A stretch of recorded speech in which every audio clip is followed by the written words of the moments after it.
Bom, pessoal, vamos aqui apresentar agora e tratar o conteúdo relativo à percepção da cidade de Fortaleza a partir da comparação dos mapas que foram produzidos, que podem ser produzidos, mediante o uso de técnicas de mapeamento temático. Então, a ideia é fazer uma correlação entre os mapas que são feitos a partir da perspectiva do conhecimento prévio, da valorização do conhecimento prévio das pessoas, com uma informação mais técnica, que pode ser adquirida por outras fontes de informação. Aqui tratamos especificamente os mapas aplicados à resolução de problemas de conflitos de grande envergadura ou ao planejamento dentro da cidade. Então, nesse caso, nós temos que entender primeiro que o mapa como uma ferramenta de comunicação e expressão, desde o aspecto cognitivo, que trata os aspectos afetivos das pessoas com o lugar, que são representados pelos mapas mentais, cartografia social e assim sucessivamente, como a partir da comunicação de informação técnica, que pode ser aplicada ao planejamento. Aí, nesse sentido, vou trazer aqui alguns exemplos para vocês de atividades que foram desenvolvidas e que nós podemos participar ao longo da trajetória profissional, trazendo conhecimento geográfico para a aplicação aplicação do conhecimento geográfico numa perspectiva territorial. Então, quando a gente pensa em atualizar e atuar dentro do planejamento. E o recorte vai ser o mesmo recorte que nós estamos trabalhando até o momento, que é o quê? A cidade de Fortaleza. Até para ter uma uniformidade de informações e assim conseguirmos ter uma unidade espacial única de análise. Certo? A primeira coisa que nós temos que entender é que nós partimos do conhecimento básico. Esse é um mapa base, um mapa planimétrico, onde eu tenho somente o quê? A hidrografia, a definição dos bairros e o arruamento, né? A indicação das ruas e as quadras dentro da cidade. Então, grosso modo, seria como dizer que aqui é a mancha urbana da cidade. Então, essa é a área. Esse aqui é um mapa que a gente tirou de um trabalho que foi feito sobre assentamentos precários e Covid em Fortaleza. Então, esse é o território. É um mapa muito similar ao que nós trabalhamos e que vocês já conhecem, que estão acostumados, onde você tem a hidrografia e a divisão por bairros. E aqui nós temos, não tem as principais rodovias, mas nós temos a definição do arruamento para dar uma ideia do tamanho da mancha urbana da cidade, onde nós podemos perceber que praticamente todo o território municipal está ocupado. Os aproximadamente 314 km² de Fortaleza estão um pouco ocupados, a exceção dessa área aqui, que é uma área de expansão, naturalmente, entre o José Walter, conjunto Palmeiras e o Ancuri e Pedras. Há algumas áreas na Grande Lagoa Redonda, que é assim chamado, e na grande porção na Sabiaguaba, além das áreas institucionais, especialmente do aeroporto, né, e do campus do PC aqui, da universidade. Mas esse mapa básico de planialtimetria, ele pode ser complementado com um mapa altimétrico. E aqui nesse caso eu trago esse mapa altimétrico somente com as curvas de nível, com as curvas mestras, com a equidistância de 5 metros, ou seja, o intervalo entre uma curva e outra é de 5 metros, né, para mostrar o quê? Porque naquele mapa ia ficar muito poluído, muita informação e não ia conseguir atingir o meu objetivo de uma comunicação efetiva. Nesse mapa, o que é interessante observar? Eu continuo tendo a divisão por bairro, embora não tenha o nome dos bairros, mas eu tenho as curvas de nível e tenho a hidrografia. E vocês observem o espaçamento entre as curvas, né? Aqui eu indico que eu tenho uma área com pequena declividade. A declividade não é tão acentuada, porque as curvas estão distantes umas das outras. Aqui também, ao tempo que quando eu chego nessa região, olha aqui a diferença. As curvas elas estão muito mais próximas. Então, estou conseguindo visualizar o relevo. O que eu tenho aqui? Eu tenho uma grande área dos tabuleiros, uma distância significativa entre as curvas margeando os rios, que coincide com as planícies fluviais, que são áreas planas de deposição, aspectos que vocês já viram e vão ser reforçados em geomorfologia. E eu tenho aqui um relevozinho residual, que é um antigo relevo vulcânico, onde está a estação elevatória de água do Ancuri, que abastece grande parte dessa porção da cidade. A água é bombeada para cá e, por gravidade, ela desce para o restante da cidade, que é o ponto mais alto da cidade, que tem 112, entre 110 e 120 metros de altitude. E você tem essa área aqui dos campos de dunas, né, ou os remanescentes dele. Aqui na Praia do Futuro, grande parte ocupado já pela urbanização, e o único lugar que você de fato tem dunas relativamente não ocupadas na cidade, que é na Sabiaguaba, onde existe hoje o Parque Natural Municipal das Dunas de Sabiaguaba. Né? Então você consegue perceber aqui, ó, que essa área plana, excessivamente plana, coincide com uma área que ela não está muito ocupada, ó, quando a gente vê no mapa. Por quê? Porque é justamente uma planície de inundação, são as áreas inundáveis do rio Cocó. E essa mesma situação se repete no rio Ceará e no rio Maranguapinho, no complexo, né, Ceará-Maranguapinho, onde vai desde o Canidezinho, Bom Jardim, até chega no Grande Siqueira, até na desaguar aqui no rio Ceará, próximo da sua foz, no manguezal do rio Ceará, perto do Vila Velha, Quintino Puio. Esse mapa aqui é um mapa que eu vejo o relevo. Eu consigo ver claramente a situação e a configuração do relevo da cidade de Fortaleza. Mas isso para uma pessoa que já tem uma certa familiaridade, ela está alfabetizada cartograficamente. Então ela consegue perceber esse mapa tridimensionalmente. Ela consegue ver as áreas que são mais planas, como nós falamos aqui, e as áreas que têm uma maior declividade. Só que é um produto que ele não é de fácil acessibilidade. Ou seja, você tem que ter uma alfabetização cartográfica já mais desenvolvida para que você possa ler e interpretar esse mapa. E a partir dele você compreender o relevo da cidade, por exemplo, a organização da rede hidrográfica e assim sucessivamente. Você pode usar alguns elementos que são esteticamente mais agradáveis, como esse modelo digital que é gerado dessas curvas de nível. Olha só onde está muito claro, né? Onde você tem a altimetria usando aquele padrão de cores frias para cores quentes, e você tem as áreas mais rebaixadas, justamente as planícies fluviais, né, e as planícies fluvio-marinhas, e você tem as áreas mais elevadas, que em Fortaleza ela tem a área mediana, que seriam os tabuleiros pré-litorâneos, e as áreas dos campos de dunas, né, onde a altimetria pode chegar a 40 metros nessas áreas. E o Ancuri aqui, como eu falei para vocês, que eu acho que vai até 100 e poucos metros, eu não lembro o valor de cabeça, mas é o ponto mais alto do município. Não à toa, aqui que está concentrado a grande quantidade, a estação elevatória para distribuição de água por gravidade. E observem aqui, ó, que essa região da Grande Aldeota também é uma área elevada. Também ela é mais elevada do que essa área. Não à toa, aqui estão todas as antenas de transmissão de TV. Né? As grandes emissoras de Fortaleza, todas estão aqui. Quando você passa nessa região da Desembargador Moreira, até entre ali no miolo, próximo da Antônio Salles, todas as retransmitidoras de TV estão aqui, porque é o lugar onde eu vou ter uma maior acessibilidade na cidade em função do relevo. Essa informação, acrescida de outras, me possibilita a geração de produtos técnicos, né, de produtos mapas temáticos. Então, nós falamos de altimetria, até então, e de drenagem, e de ocupação urbana. Mas aqui eu já posso trazer um outro elemento de complexização. Eu trago o quê? Um mapa geomorfológico. E um mapa geomorfológico integrado. E aqui vocês percebem que ele tem uma legenda muito mais complexa do que os mapas precedentes.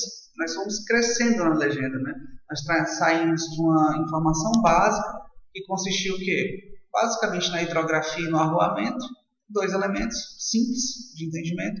Você vai para uma complexização maior do entendimento, que seria a altimetria, onde eu tenho que ter um conhecimento básico sobre curva de nível, equidistância, representações tridimensionais do relevo, para entender como ele se dá. Simplifico tudo isso num mapa ipsométrico, que é a partir de um modelo digital, um processamento computacional, onde eu estabeleço classes de altimetria, no mapa ipsométrico, de 0 a 4 metros, de 4 a 10 metros, de 10 a 15 metros, e assim sucessivamente. E, por fim, associado a outros fatores, eu posso trazer um mapa que é o geomorfológico, que não é um mapa altimétrico, né? Como às vezes nós vemos equivocadamente. Esse mapa geomorfológico ele me traz informações assim, precisas das formas de relevo, do material que constitui essas formas, ou seja, da geologia, associado ao tipo de solo que está associado e a vegetação, né, associada à forma de relevo. E a vegetação e uso e cobertura. Então você tem o que aqui? Essa grande área nesse tom aqui são os tabuleiros, áreas das depressões sertanejas, que são os pedimentos. Você tem a mesma área de transição aqui nessa porção sul com o relevo vulcânico, né? As áreas das planícies fluvio-marinhas, onde se desenvolvem os manguezais, aqui no caso o manguezal do rio Cocó e do rio Ceará Maranguapinho, e as planícies fluviais. Aqui, especificamente, a planície fluvial do rio Cocó e do complexo Maranguapinho. você tem toda essa área em amarelo, que são os campos de dunas atuais e pretéritas, ou seja, as dunas ativas e as paleodunas, tanto dunas fixas como dunas móveis. E tem uma visualização muito dificultada também, que seria o da faixa de praia. Então, o que é que tem nesse mapa? A primeira coisa tem o quê? Uma legenda descritiva, integrada, onde vocês podem perceber que aqui eu tenho uma combinação de dígitos, de caracteres, na verdade. É uma informação alfanumérica. Eu tenho uma cor que está associada à unidade geomorfológica, ou seja, a forma de relevo predominante. Nesse caso, o padrão de forma de relevo predominante. E eu tenho uma associação de dígitos, onde eu trago informações sobre o tipo da forma, se ela é uma forma antropogênica, ou seja, ela foi criada pelo homem, pela sociedade, melhor falando, que aqui não dá para ver, mas seria o aterro sanitário do Janguruçu, né, que ele estaria representado mais ou menos por aqui assim, uma forma antropogênica. Mas está aqui, ó, especificamente. Aqui o Janguruçu, aqui não dá para ver, é um rosa bem clarinho. Eu teria aqui a informação que é uma forma antropogênica, e aqui poderia ter outra informação para dizer uma forma de denudação, ou seja, de erosão ou de acumulação. Se eu for pegar aqui, eu vou ter um APF, acumulação em planície fluvial. E eu vou ter um número associado. Esse número está associado ao quê? À declividade, onde eu indico qual é a declividade desses terrenos, até 3%, de 3 a 4%. Então, eu tenho um mapa geomorfológico, eu tenho a morfologia, ou seja, eu tenho a descrição da forma, e eu tenho a morfometria. Dentro da morfologia tem a morfografia, né, que é a descrição de como é que é, um tabuleiro, é uma planície, e eu tenho a morfometria, ou seja, eu tenho a métrica, eu digo qual é a declividade em percentual. E dentro dele eu também posso associar a primeira coisa, a uma hierarquia taxonômica que está aqui representada, onde eu digo quais são os padrões de formas, quais são as formas do relevo, qual é a litologia, ou seja, qual é a geologia que sustenta essa rocha. Aqui eu digo que são sedimentos, né, da formação barreiras, por exemplo. Aqui eu digo que são sedimentos eólicos de dunas. Aqui eu digo que são rochas cristalinas associadas à depressão sertaneja. Eu posso associar os solos, onde eu digo que dentro dessa área da formação barreira aqui eu tenho argissolos, por exemplo, ou aqui nas dunas eu tenho solos arenosos, e assim sucessivamente. E eu trago aspectos da vegetação natural e do padrão de urbanização. Ou seja, ele é um mapa que, para eu entender a realidade, a integração desses componentes da natureza, eu tenho que ter uma série de informações. Informações sociais, ecológicas e, sobretudo, que consideram a evolução ambiental dessa área. Então, consigo promover e produzir um mapa integrado, e a partir desse mapa integrado, eu trago uma complexidade de informações, e esse mapa é extremamente útil a diversos projetos e produtos de planejamento, como nós vamos ver agora. Ou seja, primeiro eu tenho um retrato do ambiente natural, e a partir desse retrato do ambiente natural eu posso estabelecer e definir fragilidades e potencialidades para que assim eu possa pensar no melhor padrão de ocupação daquele território. Então, desse processo de aplicação do conteúdo, do conhecimento, eu posso usar esse mapa para o planejamento urbano. E aqui a gente vai retomar esse aspecto. Nós vamos ver isso em outras escalas. A gente vai ter a colaboração da professora que vai falar sobre isso.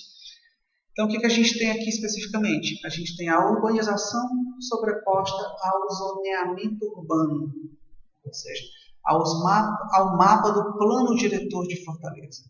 Esse mapa ele subdivide e compartimenta o território em diversas zonas. E a partir dessas características, primeiro, naturais, depois associadas às condições atuais de ocupação do território, eu posso pensar em estratégias de planejamento. E aí pensar na organização do meu território, gerir esse território a partir de um planejamento prévio, onde eu busque sempre um desenvolvimento socioterritorial, como fala Marcelo Lopes de Souza, que seria um desenvolvimento pautado muito nas potencialidades e limitações do território, considerando que esse território tem de material, substrato, ou seja, as condições que são impostas pelo rearranjo das condições da natureza, e acrescido, evidentemente, do uso que se dá daquele território, ou seja, como a sociedade interage, intervém e condiciona e modifica esse território. Então, aqui, grosso modo, o que a gente tem, gente? Você tem essa grande área em verde, que é a área de macrozona de proteção ambiental. Ou seja, são áreas que são protegidas por legislação, que são frágeis e que devem ter uma ocupação muito bem pensada, com mais cuidado.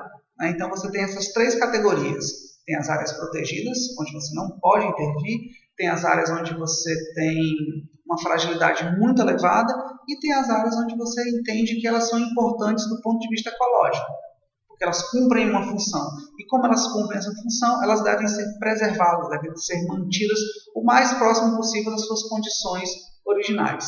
Tá? Dentro desse mapa de zoneamento urbano, você pode pensar em outras subdivisões, né, para esse mapa. Você teria, por exemplo, aqui, dentro da zona de urbanização, por exemplo, você tem a zona de ocupação preferencial, 1 e 2, então tem características específicas, instrumentos, parâmetros construtivos. Então, significa dizer o quê? Eu quero construir um prédio no bairro de Fátima, um exemplo hipotético. Qual é a primeira coisa que eu tenho que fazer? Primeiro, saber onde é que está o bairro de Fátima. Aqui, o bairro de Fátima. O bairro de Fátima em qual zona? Zona de ocupação preferencial 2. E aí, a partir disso, eu vou estar lá na legislação específica e vou ver quais são os parâmetros urbanísticos. Qual é a área do terreno que eu posso ocupar? Ou seja, eu tenho um terreno de 1.000 metros quadrados. O quanto eu posso construir dentro desses 1.000 metros quadrados? Né? Qual é a área total que eu posso ocupar? Eu posso ocupar uma taxa de ocupação de 50%, 60%, 70%, ou seja, dentro dos 1.000 metros quadrados eu posso ocupar 60% da área. Aí eu tenho que ter uma taxa de permeabilidade, por exemplo, infiltração, de 40%. Então, 40% eu não posso construir. Tem que ter grama ou solo exposto. Um exemplo, né? Aí, qual é o meu índice construtivo? É 1, 2. Então, dentro desses 40%, eu posso construir uma vez o tamanho do terreno. Então, uma área de 40%, 60%. Então, dentro de 60% do terreno, eu posso construir 1.000 metros quadrados. Como 60% do terreno é 600 metros, significa dizer o quê? Que eu posso fazer um segundo pavimento, menor do que o pavimento térreo. No caso, o primeiro piso ser menor do que o térreo.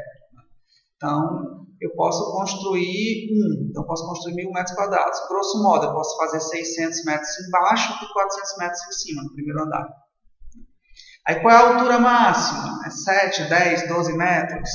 Se esse índice construtivo fosse 2, isso implicaria dizer o quê? Que num terreno de 1.000 metros quadrados eu posso construir 2.000 metros de área construída, edificada, dentro de 60% do terreno. Então, eu verticalizo isso. Então, eu vou ter uma quantidade X de andares que eu posso construir dentro da altura máxima permitida. Só para dar um exemplo de como isso funciona. Por que existe essa zona de ocupação preferencial? Porque é uma área estável ambientalmente e é uma área que já está bem urbanizada, já dispõe de serviço, de infraestrutura. Então, eu tenho água, eu tenho saneamento, eu tenho vias de acesso, eu tenho transporte público. Então, eu tenho uma série de condições que favorecem a ocupação desse território nessas zonas de ocupação preferencial. Isso vai para as duas zonas. A de ocupação consolidada é a área qual? É a área que já está praticamente consolidada, tem ocupação de tudo quanto é canto. Então, não é interessante eu adensar e concentrar mais aqui nessa área qualquer tipo de empreendimento. Eu tenho que escolher qual é o empreendimento que valoriza uma quantidade de pessoas e que, para isso, eu tenho que considerar as vias de acesso, a saturação das vias de acesso, o transporte público, qual é o tipo de modalidade que eu vou querer estimular de construção nessa área. Para atender o individual ou o coletivo. Então, uma série de questões eu posso ir indicando para essa área. Eu posso, por exemplo, fazer um exemplo que foi instituído no Plano Diretor de São Paulo, onde eu estabeleço que em determinadas áreas da cidade eu posso até construir um edifício residencial, ou um prédio de escritórios, mas que obrigatoriamente o andar inferior ele é destinado a estabelecimentos comerciais. Isso é para quê? Qual é a finalidade disso? É que você tenha não somente condomínios fechados, ou seja, só aquela rua onde você tem imensos muros. Então, você tem comércio, você tem a loja, você tem serviços, você tem restaurantes, bares, enfim, para que você dê vida à cidade, para que a cidade tenha vida, as pessoas circulem e possam fazer trajetos a pé, por exemplo, sem precisar de veículos automotores. Ao tempo, você tem a grande zona de orla, que é uma característica específica, tem diretrizes específicas, que são as áreas que estão de influência da praia, grosso modo. Né? Você teria o quê? A zona de requalificação urbana, tanto 1 como 2, que significa dizer o quê? Olha, são áreas que tem muita gente morando, você pode ver isso pelo adensamento da da rede viária, mas ao mesmo tempo dentro dessa área eu tenho que pensar em estratégias onde eu possa promover uma requalificação urbana e eu, consequentemente, direcione melhorias de serviços urbanos para essa área, ou seja, o poder público teria que intervir nessa área para melhorar as condições de vida e habitabilidade das pessoas. De um mesmo modo, você tem o quê? As zonas de ocupação moderada. O que são essas zonas? São áreas que ambientalmente elas são estáveis, mas elas ainda não estão muito ocupadas. Então, qual é o princípio básico do planejamento? Olha, numa área como essa, o que eu posso fazer? Aqui, olha, é uma área estável, mas muito melhor do que eu criar um novo empreendimento aqui, criar um edifício, abrir uma nova rua, promover um loteamento, é mais interessante eu requalificar a cidade que já existe do que eu abrir um front novo. Isso, teoricamente, evita um processo de segregação. Então, quando eu coloco uma ocupação moderada nessas áreas, eu defino que é uma área que eu não quero que ela seja ocupada agora. Eu quero primeiro que se resolvam os problemas existentes nos outros territórios da cidade. Isso, na prática, significa dizer o quê? Quando é feito um loteamento, vamos supor que foi aprovado um loteamento aqui nessa área que não está ocupada, um loteamento ou grandes empreendimentos comerciais ou residenciais. Você não tem serviço de saneamento básico, de infraestrutura de energia, de acesso de vias pavimentadas e assim sucessivamente. Então, o poder público vai ter que prover isso. Ele vai ter que abrir vias, ele vai ter que levar serviços de água, de esgoto, de energia, etc. Tudo bem que a energia é uma concessão estabelecida, mas ele tem que botar transporte público, tem que colocar outras vias de ônibus. Então, ele vai ter que gastar dinheiro aqui para essa área ser ocupada. Ou seja, o Estado tem que gastar dinheiro, o Estado em geral, tanto o Estado quanto ao município. Então, há necessidade de investimentos públicos nessa área também, por mais que seja uma atividade privada. Isso não importa qual seja a atividade privada. Sempre o Estado vai ter que intervir. Vamos pensar no Alphaville. O Alphaville, Cidade Alfa, enfim, grandes condomínios fechados. Quando ele é instalado, é preciso água, abastecimento hídrico. Esse abastecimento vem por onde? Através da CAGES, é investimento público. Então, o que é mais importante? Colocar um sistema de abastecimento público para uma área que vai atender um número limitado de pessoas ou colocar saneamento básico aqui, onde eu poderia atender um maior quantitativo de pessoas, ou melhorar a rede de distribuição de água. Então, a ideia é evitar que o Estado tenha que intervir nessas áreas para direcionar de fato e efetivamente onde há uma maior necessidade. E, por fim, você teria as zonas de ocupação restrita, que são as áreas que são menos ocupadas ainda e que têm mais problemas do ponto de vista da infraestrutura urbana. Então, é uma área que não é interessante que ela seja ocupada, porque ela vai ser de autoconstrução, você vai ter problema urbanístico. Então, a ideia qual é? É um congelamento dessas áreas para que eu possa, primeiro, resolver os problemas, depois começar a oferecer serviços nessa área onde há uma tendência natural desses serviços e só por fim você investir numa área onde ela não está ocupada de fato. E o que é interessante, porque esse tipo de zoneamento, a rigor, ele não interessa muito ao mercado imobiliário. Por quê? Porque aqui você está dizendo e definindo que, olha, aqui é uma área que eu não quero que construa, mas é a grande área de expansão do mercado imobiliário em Fortaleza, é esse vetor, é esse corredor, que grosso modo acompanha a Avenida Washington Soares. Então, esse é o grande vetor de expansão imobiliária da cidade. Então, você vai entrando e vai mediando e mostrando os conflitos. Isso é o que a legislação hoje mostra. Então, para mostrar e evidenciar que a cidade ela pode ser entendida de diversas formas. E ela pode ser materializada num instrumento de planejamento. Está aqui o plano diretor da cidade. Então, vamos seguir para o próximo exemplo. Então, gente, o que é que eu posso ver, por exemplo, numa situação como essa? Quando eu associo esse mapa, por exemplo, que é de fragilidade ambiental existente em Fortaleza, ele também é um mapa integrado. E ele se conversa muito bem com esse outro mapa aqui de geomorfologia, Porque esse mapa de geomorfologia, eu estou dando um exemplo, ele serviu como base para a elaboração do zoneamento da cidade, certo? Do plano diretor. E foi um mapa de geomorfologia, serviu base para a elaboração do mapa de sistemas ambientais, que eu não vou entrar nesse detalhe agora, que é esse mapa de sistemas ambientais levou um mapa de vulnerabilidade que gerou o planejamento da cidade no plano diretor, que foi uma atividade que nós pudemos participar na época que esse plano diretor foi feito. E aí depois a gente pode pegar esse mesmo território e compreender somente a fragilidade do ambiente. A fragilidade do ambiente associada à precariedade das construções, né? Das infraestruturas urbanas. E a gente tem um mapa de fragilidade ambiental, onde eu tenho essa série de categorias. Se o mapa geomorfológico ele já era integrado, esse mapa ele tem uma outra perspectiva de integração, como vocês podem perceber, porque ele tem muito mais informações. A primeira coisa que eu tenho aqui de forma mais clara, qual é? São as unidades de fragilidade, onde vocês podem perceber aqui que tudo que é verde são áreas aparentemente mais estáveis, aparentemente não, são áreas mais estáveis, e as áreas que são em amarelo, em vermelho, em rosa, são as áreas mais instáveis, ou seja, as áreas mais frágeis.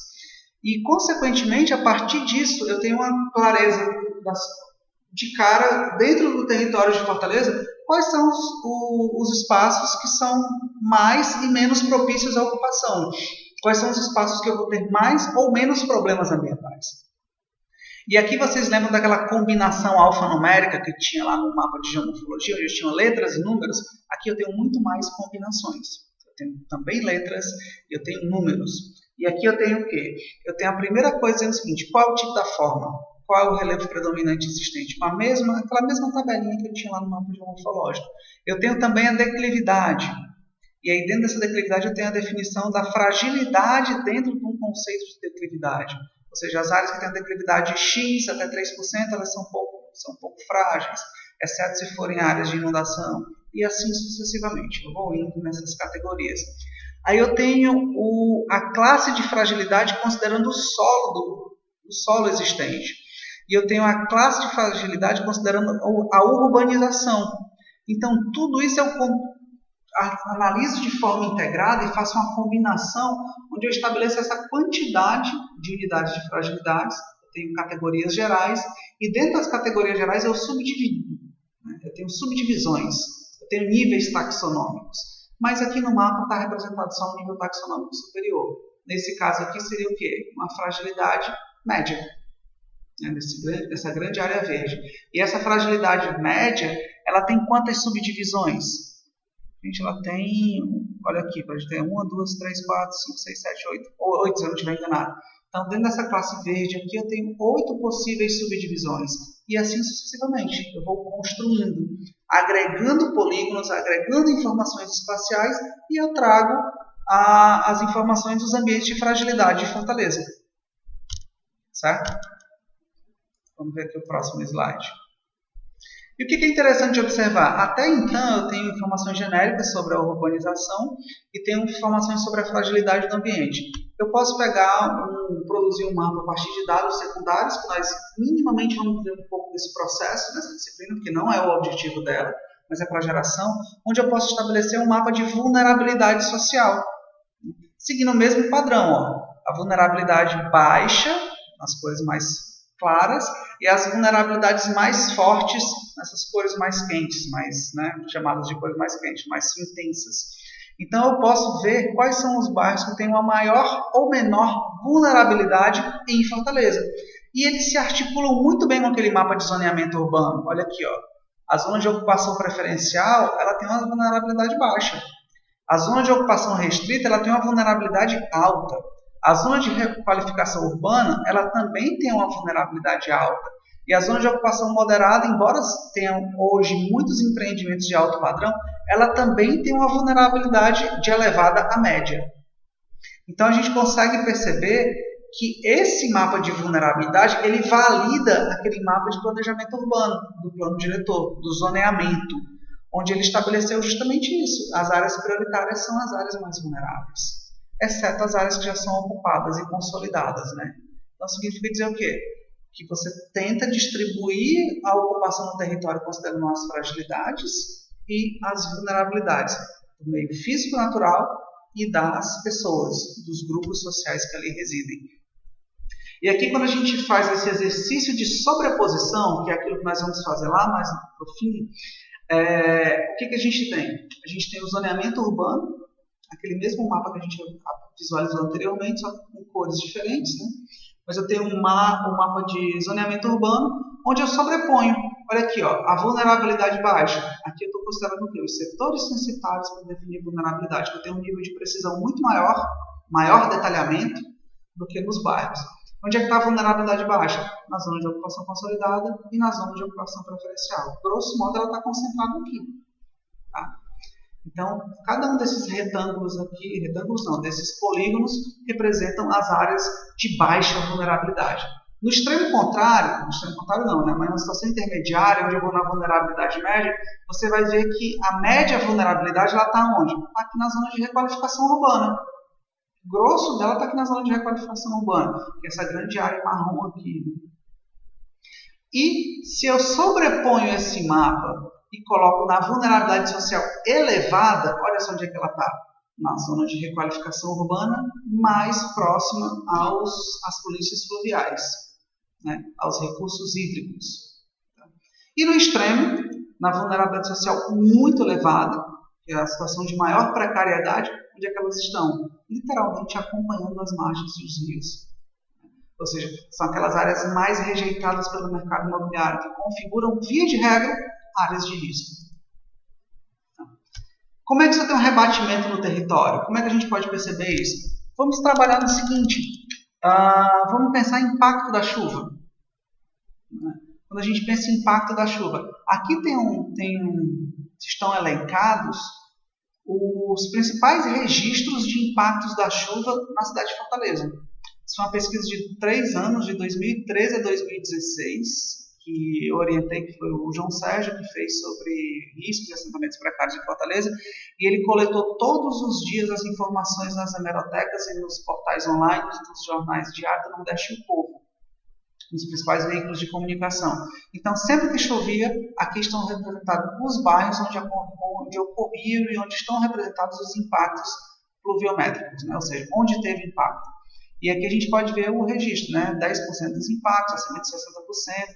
Então, você vê que 53 dos 119 bairros à época, hoje a gente tem 121, né? Mas isso é só um detalhe, que é uma pequena divisão, apresentaram impactos noticiados nos meios de comunicação. Então, aqui não são registros da Defesa Civil, é aquilo que foi para o jornal, de algum modo. Não importa qual seja o veículo. E aqui tem uma tipificação, né, uma tipologia desses impactos. Né? E olha só que interessante. Praticamente todos os impactos aqui nessa área nova da cidade estão relacionados a quê? A impactos ou somente de alagamentos, Aldeota, Meireles, Joaquim Távora, por exemplo, é só alagamento. Né? Somente alagamento. Por quê? É um subdimensionamento do sistema de drenagem urbano. Que é o que acontece, por exemplo, o clássico que passou esses dias, até de uma chuva lá na Heráclito Graça, que uma mulher ficou ilhada no meio literalmente ilhada no carro dela, ficou no meio do alagamento lá próximo ao ginásio Paulo Sarazate, na Avenida Heráclito Graça. E ao mesmo tempo você vê a distribuição desses eventos de inundações e alagamentos nesses bairros mais periféricos, que onde estão associados às áreas de risco. Olha aqui, ó, toda essa franja urbana de Fortaleza, entre esse limite Caucaia e Maracanaú. Isso a gente pode ir, né? Quando a gente vai complexizando essas informações, ó, a gente já teve o quê? O processo de uso já estava meio que representado no processo de fragilidade. E a gente viu isso também no zoneamento e na vulnerabilidade social. Quando você pega a vulnerabilidade social e integra com o uso, com a fragilidade, na interseção de tudo isso, você tem o quê? Condição favorável à manifestação de riscos. E isso como é que se representa? No mapa de riscos, olha só. Aqui eu tenho uma sobreposição da fragilidade ambiental, com aquele mapa que nós vimos anteriormente, esse aqui é um mapa sintético, com os riscos, eu tenho uma combinação de fatores, e para a aferição desses resultados, o que é que eu tenho? Eu tenho a indicação das áreas de risco que são cadastradas à Defesa Civil Municipal. E você vê o quê? Que há uma sobreposição. Traduzindo, o que está em vermelho é risco, são os territórios mais susceptíveis a riscos, num modelo teórico, e o que está em verde são os territórios que não são tão susceptíveis a riscos. E quando você pega esses pontinhos aqui, são as áreas de risco cadastradas, o que mostra que o modelo teórico coincidiu com o real. Né? Então, se você for perceber, inclusive as áreas de risco aqui, nas áreas que estão em torno das áreas menos susceptíveis a risco, mais estáveis, e com população menos vulnerável, você vai perceber que elas praticamente sempre estão associadas o quê? A recursos hídricos. Então, são as comunidades que se estabeleceram nas planícies fluviais. Então, você pega toda aquela área que a famosa, a chamada favela do trilho, que era linear, acompanha praticamente todo o trilho do trem aqui em Fortaleza, olha aqui, ó, e que passa por margeando a área nobre, você tem uma série de áreas de riscos. Né? Você tem aqui dentro do Rio Cocó, na região do Lagamar, Mata Galinha, Castelão, e assim sucessivamente, e essa imensa concentração aqui em Janguruçu, né? E aqui essa imensa concentração na planície do Rio Maranguapinho. Tá? Então, mostra que os modelos teóricos, quando eles foram associados e confrontados com uma terceira informação, ele gerou uma validação dos dados. E o que é interessante, aqui você tem uma matriz de correlação, né? Você tem o que aqui? Ó? Você tem nessa coluna a vulnerabilidade social e nessas linhas você tem a fragilidade ambiental. E aqui você tem a integração entre essas variáveis. Traduzindo isso, vocês vão ver até algo parecido lá no site do Fortaleza em Mapas. Você tem aqui o mapa dos assentamentos precários em Fortaleza. Um texto que a gente produziu, que foi resultado desse mesmo trabalho. E você vai ter o que aqui? Ó? Os tipos de assentamentos precários que são dispersos ao longo do município. E assentamento precário aqui não estou me referindo somente à área de risco. São favelas, são loteamentos, conjuntos habitacionais abandonados, sem nenhum tipo de informação. Ou seja, locais onde predomina uma precariedade construtiva de infraestrutura e de condições sociais. Isso mostra a quantidade de pessoas que em Fortaleza moram em situações precárias. Então, quando você vai associar esse tipo de informação à localização, com o entorno, para trazer conhecimento prévio das pessoas, seu espaço de vivência, para o entorno escolar, para os seus trajetos de mobilidade, a relação onde ele mora e onde ele trabalha, onde mora, onde estuda, o contexto do bairro onde ele está inserido, quais são as zonas especiais de interesse social dentro da cidade, as áreas de risco, você sobrepõe esse mapa, ele denuncia bastante coisa. Né? E quando nós pensamos naquela mesma tipologização, né, onde você pega as áreas de inundação fluvial, inundação lacustre, e aqui eu vou só para o risco. Dentro dos assentamentos precários, eu identifico os assentamentos precários dentro de Fortaleza e os riscos aos quais esses assentamentos estão suscetíveis. Por exemplo, você vê aqui no Castelo Encantado, ali no Morro Santa Terezinha, está associado a um risco de movimento de massa. Né? Ressaca de mar, você vai ter toda aquela região de Serviluz. Inundação, todos os assentamentos precários que estão aqui nas margens do Rio Cocó e do Rio Maranguapinho, do Complexo Ceará Maranguapinho. Então, você vai associando o tipo de risco, considerando somente as áreas onde são assentamentos precários. Isso não significa que são as áreas de risco cadastradas na Defesa Civil, mas são as áreas que têm uma susceptibilidade maior. Então, ou seja, onde eu já tenho precariedade econômica, de construção, de infraestrutura e dentro de um ambiente frágil.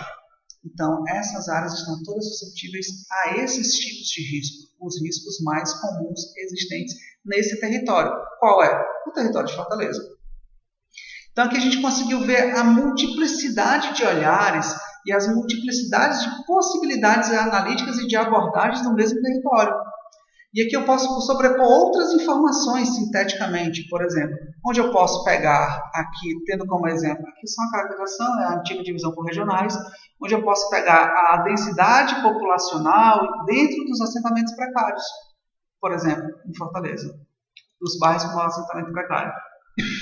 E também eu posso associar com o quê? Com o IDH, o Índice de Desenvolvimento Humano.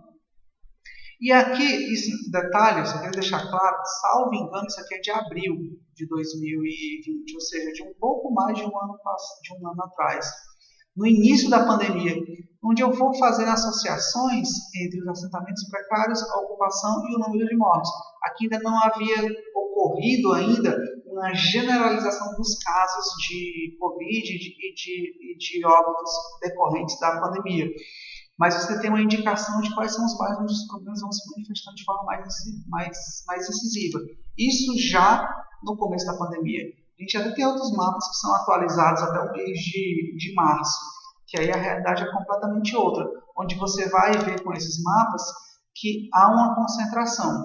Aonde? Nos assentamentos precários, nas áreas de risco, nos ambientes mais frágeis e de vulnerabilidade social. onde você tem um contexto vulnerável, onde um conjunto de fatores explicam a precariedade e todos os problemas que estão associados. Então, a gente vai conseguir entender esse tipo de diferenciação e de ocupação diferencial do território. E a informação cartográfica que possibilita com que eu faça isso. Porque senão fica tudo muito genérico, mas quando eu trago para o mapa, eu consigo materializar essas informações. Eu trago essas informações e posso mostrar o contexto ao qual elas estão inseridas. Então, se eu estou trabalhando numa área de risco que está na margem do rio Cocó, eu posso fazer a relação que eu sempre falo para vocês, de que onde você tem problemas, numa planície fluvial, numa área pobre, e ao mesmo tempo você tem no mesmo rio, a alguns poucos quilômetros à frente, você tem a área, uma das áreas mais valorizadas da cidade, onde todos defendem com unhas e dentes o seu parque ecológico, que deve ser defendido, mas ao mesmo tempo a área mais pobre acaba sendo ignorada num contexto de cotidiano, porque não é associada àquele recurso hídrico, àquele parque ecológico, não entende a intercomplementariedade dessa mesma paisagem, desse mesmo sistema, dessa mesma bacia hidrográfica. Então, você trazendo esse tipo de informação, você consegue ter múltiplos olhares no mesmo território. Então, como eu trago essas informações de múltiplos olhares e associo esses múltiplos olhares do território com as percepções, os conhecimentos prévios adquiridos. Como eu posso trazer isso e promover, de fato, um processo de ensino-aprendizagem, posso trazer um processo de comunicação efetiva na construção de uma cartografia social, na construção do entendimento dos conteúdos geográficos, no desenvolvimento do senso de cidadania. Essa é a ideia que a gente tem que ter, e são esses os conceitos que a gente tem que trabalhar com diferentes escalaridades, com diferentes abordagens e tratamentos e visualizações diferentes do mesmo território, a partir de mapeamentos e de mapas temáticos que são sobrepostos, intercalados na construção de mapas sintéticos, por exemplo. Tá? Então, essa é a ideia, que possam abrir um pouco a visualização de como eu interrelaciono e integro todos esses conhecimentos.